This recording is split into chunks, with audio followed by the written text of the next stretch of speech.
பாட்டி சமையல் பேத்தி கிச்சன். நம்ம மாடலில் ஆல்ரெடி கடலக்கறி இடியாப்பம் கொடுத்துட்டுருக்கோம். ஆனால் அந்த கடலக்கறியை எப்படி பண்ணுறோம் அண்ட் அதோட ப்ராசஸ் என்ன, அதோட இன்க்ரீடியன்ஸ் என்ன, எப்படி நமக்கு வந்து சத்துள்ளதாக நம்ம வந்து கொடுக்குறோம் அப்படிங்கிறத நான் சொல்லணும். அதை நான் சொல்கிறத விட என்னோட சிஸ்டர்லா வித்யாக்கா வந்திருக்கா, நான் அவங்கக்கிட்ட கேட்டுட்டு நம்மளும் வந்து தெரிஞ்சுக்கலாம். ஸோ அதை நீங்கள் வீட்டில் ட்ரை பண்ணுங்கள். இல்லையா ஒன்றுமே கவலைப்படாதீங்க, மாவுல நிம்மதியாக ஆர்டர் பண்ணுங்கள், சாப்பிடுங்க, என்ஜாய் பண்ணுங்கள்.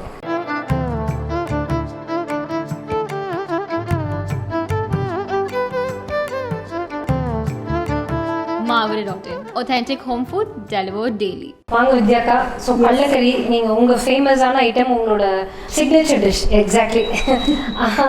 அதை வந்து நீங்கள் எப்படி பண்ணலாம் என்னன்றதை எனக்கு சொல்லுவோம். உங்கள் ஃபார்மேட்டில் தான் நாங்கள் ஃபாலோ பண்ணாலும் இருந்தாலும் நம்ம என்ன பண்ணுறோம் எப்படி பண்ணுறோங்கிறது அவங்களுக்கும் தெரியணுங்கிறதுக்காக. கண்டிப்பாக இதுக்கு வந்து இன்க்ரீடியன்ஸ்லாம் இங்கே ரெடியாக வச்சுருக்கேன். 2 வெங்காயம், தக்காளி, பச்சை மிளகா, கருவேப்பிலை, இஞ்சி, பூண்டு, பூண்டுன்றது என்ஹான்சிங் தான்.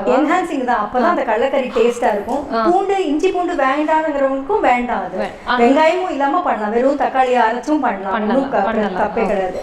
இதுக்கு தேங்காய் கண்டிப்பா வேணும், உப்பு, தாளிச்சு கொட்டுறதுக்கு கடுகு. ஸோ இதுக்கெல்லாம் நான் என்ன பண்ணேன்னா முதல்ல ஒரு 1/4 கிலோ கொண்டக்கடலையை முத நாளே ஊற வச்சு வேக வச்சு எடுத்து வச்சிருக்கேன். ஸோ அது ரெடியா இருக்கு. இந்த கிரேவி இதுக்கு என்ன பண்ணணும்னா எல்லாத்தையுமே ஒரு பெரட்டின வெறும் ஒரு எண்ணெயில சோம்பு, வெங்காயம், தக்காளி, பட்டை, லவங்கம், கிராம்பு எல்லாத்தையும் ஒரு வதக்கிட்டு அரைச்சி எடுத்துனா அந்த கிரேவியும் ரெடி ஆயிடும். ரெண்டுத்தையும் சேர்த்து பண்ண வேண்டியதுதான். இதை நான் ஏற்கனவே அரைச்சு வச்சிருக்கேன். ஸோ அது ரெடியா இருக்கு என்கிட்ட. சரி, இது தக்காளி வெங்காயமும் வதக்கி அரைக்கணும். சரி, ஓகே. ஸோ இதுதான் வந்து எல்லாமே தக்காளி வெங்காயம் இந்த ஐட்டம்ஸ் எல்லாம், அதாவது இந்த ட்ரை ஐட்டம்ஸ் எல்லாத்தையும் முதல்ல பரட்டிட்டு லைட்டாக தவால அதை வந்து எடுத்து வச்சுட்டும் ஆற வச்சு அரைக்கணும். ப்ளஸ் இந்த ஐட்டம்ஸ் எல்லாத்தையும் வந்து தக்காளி வெங்காயத்தோடு போட்டு நீங்கள் அந்த ஆற வச்ச அந்த பொடி பண்ண ஐட்டமே சேர்த்து போட்டு பண்ணுறது தான் இதுதான் அந்த கிரேவி. இதை கொஞ்சம் நல்லா பார்த்துக்கோங்க, கலர் முக்கியமாக பார்த்துக்கோங்க, எந்த பதத்தில் இருக்கணுன்றது. ஸோ இதுக்கு வந்து நம்ம எந்த எண்ணெய் யூஸ் பண்ணுவோம்? தேங்காய் எண்ணெய் தான் யூஸ் பண்ணுவோம். இது கேரளாவோட சமையலுங்கிறதுனால தேங்காய் எண்ணெய், தேங்காய் இதெல்லாம் நிறையாவே அவங்க யூஸ் பண்ணுவாங்க. தேங்காய் பால். ஸோ இது எல்லாமே யூஸ் பண்ணலாம். ஸோ முதல்ல நல்ல தேங்காய் எண்ணெயை 2 டேபிள் ஸ்பூன் விடுறேன். ஓகே. அதில் கொஞ்சோண்டு கடுகு தாளிச்சு கொட்டலாம். வெறும் வாசனைக்கு தான் அது. ஓகே. ஏன் வந்து இந்த கடலெல்லாம் வந்து முதல் நாள் பண்ண சொல்கிறாங்கன்னா வயருக்கு முதல்ல பிரச்சனை இல்லாமல் இருக்கும்.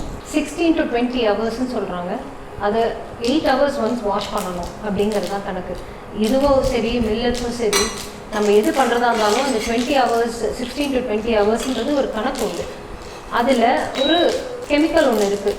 That is what causes our gas related இஷ்யூஸ்லாம் வருதுலாம். அதனால் கேஸ் தன்மை எடுக்கணுங்கிறதுக்காக தான் நம்ம இதை வந்து வாஷ் பண்ணி நம்ம பண்ணணும். அது பண்ணும்போது நம்ம வயிறு கெடுதல் இல்லாமல் எல்லா இன்க்ரீடியன்ஸும் சேர்த்து போட்டு பண்ணும்போது அது ரொம்ப நல்லா இருக்கும். இப்போ இதுலேயே 2 பச்சை மிளகா, 4 கருவேப்பிலையே கீழி போட்டிருக்கேன்.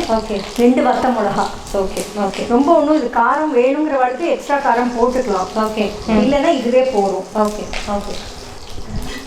ஸோ இது வந்து கொஞ்சம் செவக்க இருக்கணுமா? ஆமாம். ஒரு பெரட்டின அப்புறமா ஒரே ஒரு வெங்காயத்தை இல்லை ஒரு 10 சின்ன வெங்காயத்தை நறுக்கி இதில் இப்படி போட்டுக்கலாம், வதக்கிக்கலாம். சரி.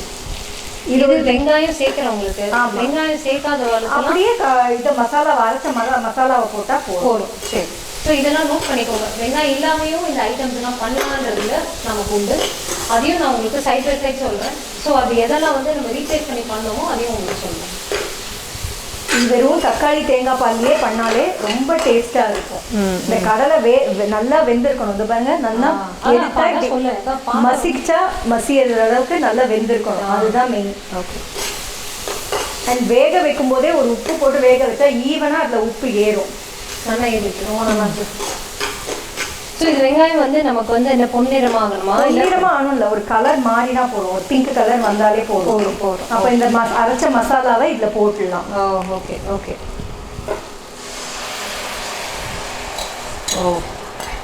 கலரே ரொம்ப நல்லா இருக்கு ஆக்சுவலாக. அந்த மசாலா கலர், அந்த ஃப்ளேவர், அந்த ஸ்மெல் எல்லாமே.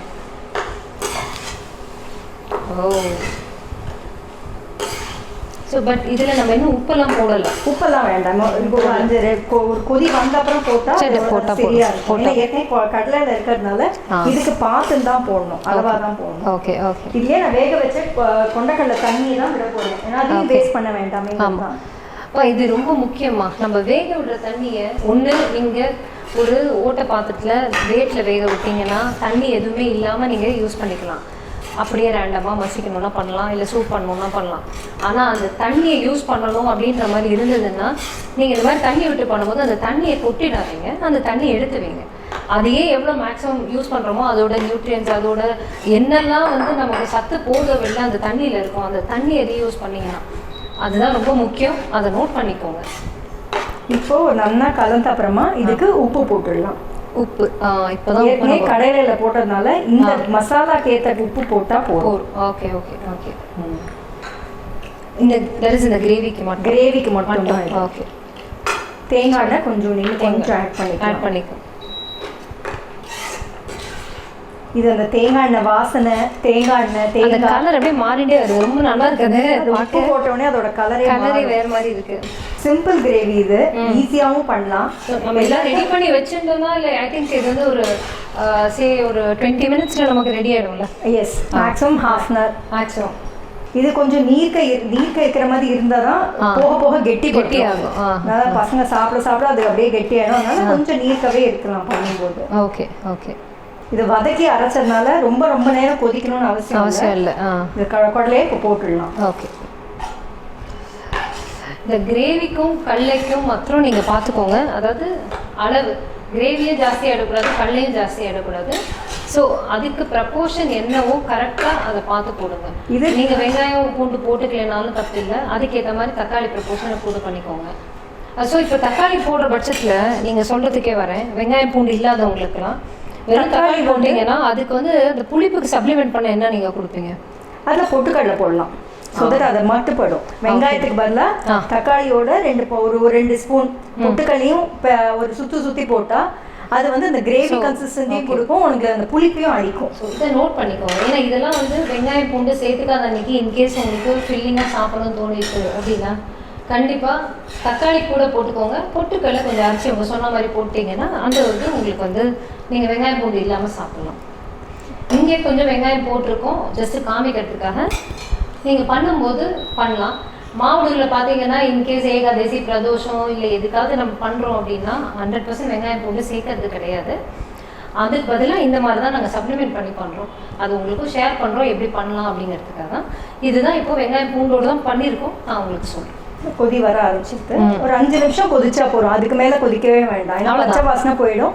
ஜஸ்ட் அப்படியே இதுக்கு மேலாக ஒரு 2 கரண்டி தேங்காய் பால் விட்டா இன்னும் நல்லா இருக்கும். கடையில கிடைக்கிற தேங்காய் பால் விட்டா அது அப்படியே அதை என்ஹான்ஸ் பண்ணும் அதோட ஃப்ளேவர். அதை ஆஃப் பண்ணிட்டு தான் தேங்காய் பால். ஓகே. அதை கொதிக்க விடக்கூடாது. விட்ட அப்புறமா தான் தேங்காய் பாலை கொதிக்க விடாதீங்க, ஆஃப் பண்ணிட்டு. எப்படி நீங்க வந்து க்ரீம் ஆட் பண்ணீங்களோ எண்ட் ஆஃப் சப்ஜியில அந்த மாதிரி தான் இது.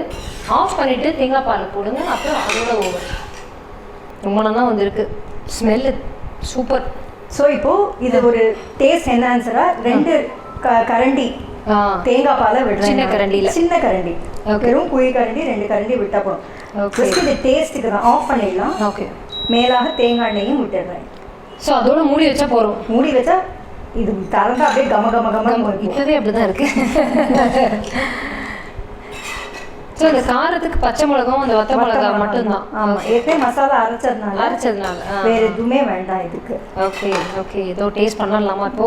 எஸ், தாராளமாக இமீடியட்டாக பண்ணிடலாம்.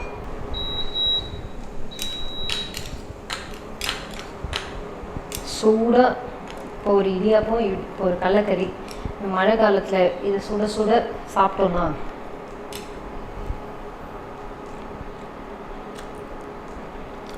சான்ஸே இல்லை. ரொம்ப நல்லா இருக்கு. இடியாப்பத்தோட சாப்பிடணும்.